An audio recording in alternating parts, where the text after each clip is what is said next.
ചേട്ടാ, ഒരു ആക്ടർ എന്നുള്ള നിലയിൽ എപ്പോഴും സ്വയം പുതുക്കുക എന്നുള്ളൊരു കാര്യം നിർബന്ധമാണ് കാലത്തിനനുസരിച്ചൊക്കെ.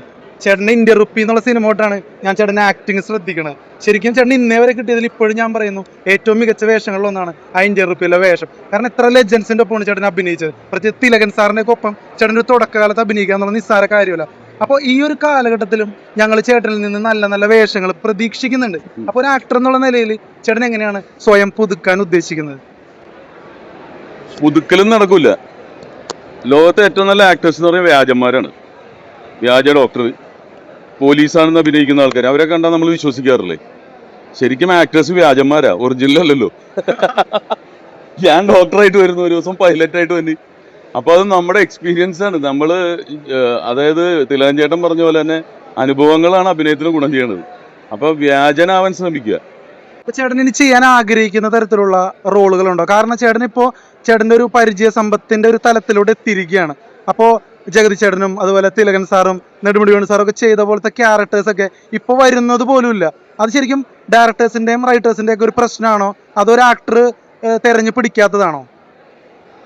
അല്ല, കഥകൾ ഇങ്ങനെ വന്നുകൊണ്ടിരിക്കുക. എന്താണ് വേണ്ടത് അതല്ലേ കൊടുക്കാൻ പറ്റുള്ളൂ. നമുക്കിപ്പോൾ ഇപ്പൊ പുതിയത് പഴയതൊക്കെ നല്ലതാണ്, പുതിയത് കൊള്ളൂല എന്ന് പറയുന്നതിൽ ഞാൻ വിശ്വസിക്കുന്നില്ല. വരാൻ പോകുന്ന സിനിമകളായിരിക്കും നല്ലത്.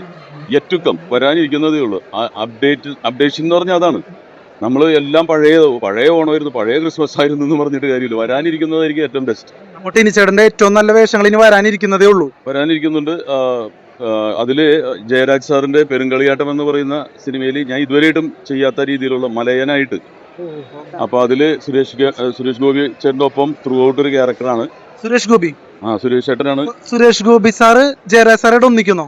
അതെ, പെരുങ്കളിയാട്ടം എന്ന് പറഞ്ഞ സിനിമയിൽ അതിൽ ഞാനൊരു നല്ലൊരു ത്രൂ ഔട്ട് ഒരു ക്യാരക്ടർ ചെയ്യുന്നുണ്ട്. കളിയാട്ടത്തിന് ശേഷമല്ലേ ഇരുവരും ഒന്നിക്കുന്നത്? അതെ അതെ അതെ. അതൊരു ഐതിഹാസിക സിനിമ ആയിരിക്കും. അതൊരു പഴയ ജനറേഷനും പുതിയ ജനറേഷനും കൂടി ഒരു ഫൈറ്റാണ് അത്.